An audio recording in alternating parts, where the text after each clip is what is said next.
For nearly 2 decades, Brad Pitt and Angelina Jolie were more than Hollywood stars. They were a symbol of beauty, power, ambition, and modern celebrity romance. Together, they built a life that played out under the brightest spotlight imaginable. And when it collapsed, the world watched just as closely. For years, the story was told in fragments, headlines, court filings, anonymous sources. But as time passed, and as both lives moved in very different directions, a quieter truth began to emerge. Now at 62, Brad Pitt has spoken more openly than ever before. Not in one dramatic interview, not with accusations or blame, but through reflection, accountability, and the careful words of a man looking back at the most defining relationship of his life.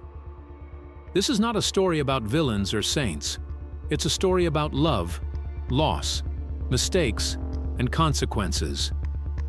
This is what really happened between Brad Pitt and Angelina Jolie. When Brad Pitt and Angelina Jolie first appeared together publicly, Hollywood felt it shift.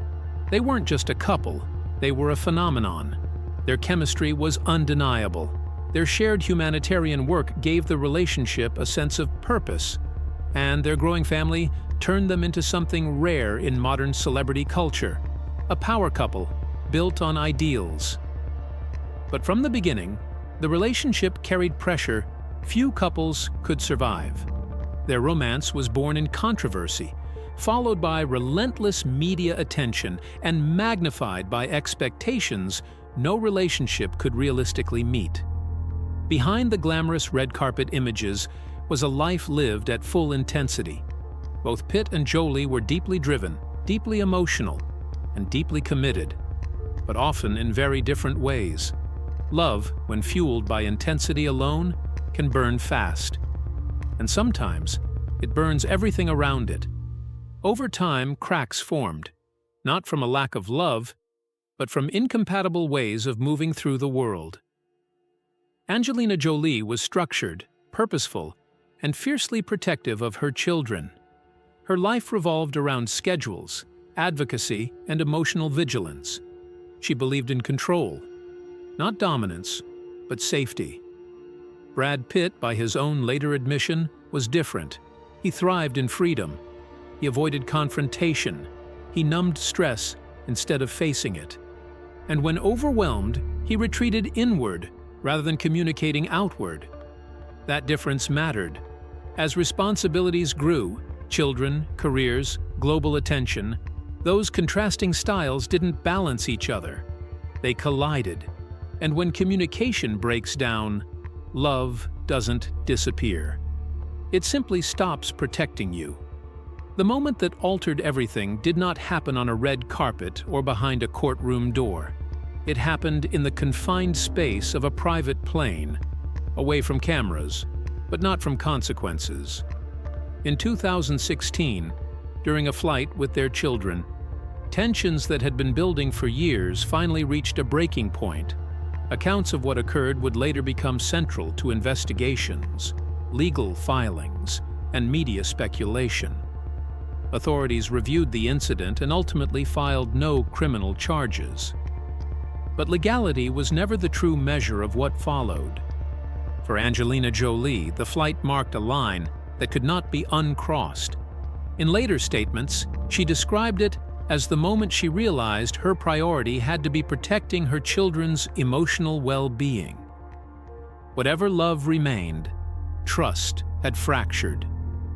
Brad Pitt would spend years largely silent about that night. When he finally spoke, his language was careful, but unmistakable. He acknowledged that he was not in control of himself during that period of his life. He admitted his behavior caused fear, confusion, and emotional harm, even if it did not meet a criminal threshold. What mattered most was not what the law concluded, but what the family felt. The flight became a symbol, not of a single argument, but of years of unresolved tension, avoidance, and emotional distance finally colliding. It was the moment denial ended and reality asserted itself. From that point forward, there was no repairing the relationship, only managing the aftermath.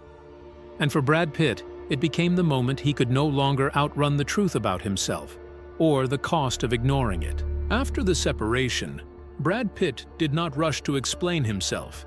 Instead, he went quiet, a silence that lasted years.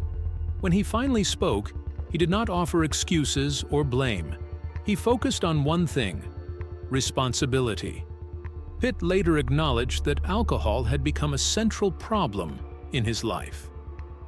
Not as a casual habit, but as a way to avoid confronting stress, conflict, and emotional discomfort.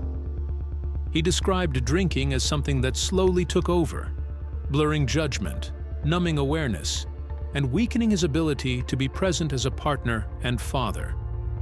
In the aftermath of the divorce, Pitt entered Alcoholics Anonymous.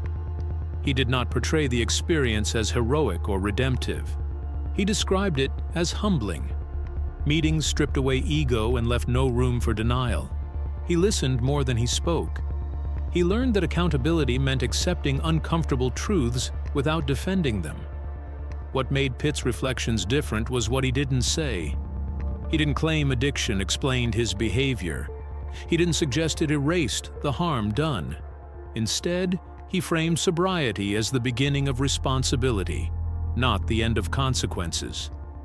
At 62, Pitt speaks less about recovery as a personal victory and more as a necessary reckoning.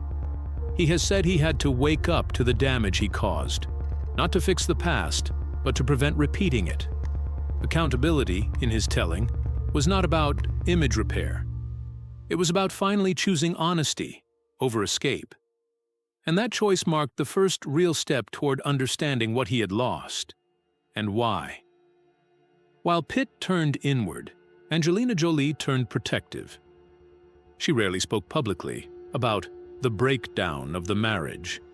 When she did, her language was careful, restrained, and focused almost entirely on her children. She framed the divorce not as revenge, but as necessity. To Jolie, the issue was never celebrity drama. It was safety, stability, emotional health.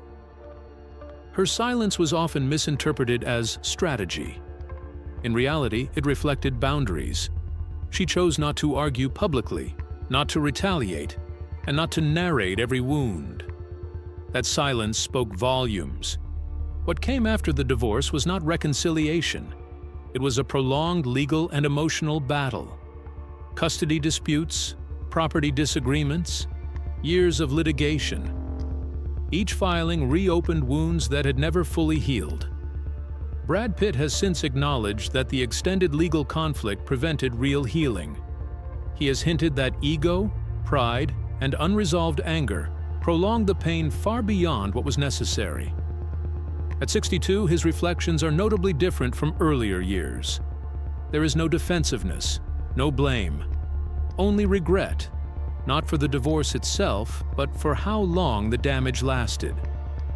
He has described the situation as a family torn apart, rather than a failed marriage. That distinction matters. Perhaps the most painful truth Pitt has acknowledged is this: no matter how private or justified adult conflict feels, children absorb everything. Over time, relationships with some of his children became distant. That reality forced a level of humility Pitt admits he had never experienced before. He has spoken about learning that being a father is not about intention, it's about presence. Not about love, but about reliability. At 62, Pitt no longer speaks like a movie star. He speaks like a man who understands that some losses cannot be reversed, only respected. Brad Pitt's confession was never delivered in a single headline or dramatic interview. There was no moment where he laid everything bare for the public. Instead, his truth emerged slowly, through years of silence, carefully chosen words, and a noticeable shift in how he spoke about the past. What Pitt is really confessing now is not a list of events, but a pattern of failure. He has acknowledged that he avoided difficult conversations, that he relied on escape instead of engagement, that he believed time would smooth over problems he refused to confront directly. At 62, Pitt no longer frames himself as misunderstood. He does not argue context. He does not ask for sympathy. He speaks like someone who understands that intention does not outweigh impact, especially within a family. His language is measured, almost cautious, not because he fears backlash, but because he understands that some truths do not belong to the public in full. What matters is not defending himself, but owning the consequences of his behavior. He has admitted that sobriety did not restore what was lost. It did not undo the damage or repair broken trust. It simply removed the excuse of ignorance. From that point forward, he could no longer claim he didn't know better. What Pitt is confessing, in the end, is acceptance. Acceptance that some relationships cannot be repaired. Acceptance that accountability does not guarantee forgiveness. And acceptance that growth often comes too late to save what mattered most. This is not a redemption story. It is a reckoning, quiet, incomplete, and painfully honest. And sometimes that honesty is the hardest confession of all. This story matters because it strips away the illusion of celebrity perfection. It shows that even the most admired relationships can unravel quietly. That love without communication collapses under pressure. And that accountability does not erase harm. It only acknowledges it. Brad Pitt and Angelina Jolie were never just famous. They were human, navigating impossible circumstances in public. At 62, Pitt's reflections are not about repairing an image. They are about understanding a life. And sometimes understanding arrives long after the damage is done. Brad Pitt and Angelina Jolie's story is not a fairy tale, and it never truly was. It is a story of love, ambition, fracture, and consequence. A story without winners, only lessons. Now we want to hear from you. Do you believe Brad Pitt's reflections show real growth? Or do some wounds remain too deep to heal? Share your thoughts in the comments below. And if you appreciate thoughtful, respectful, deep dives into Hollywood's most complicated stories, don't forget to like, subscribe, and hit the notification bell so you never miss our next video.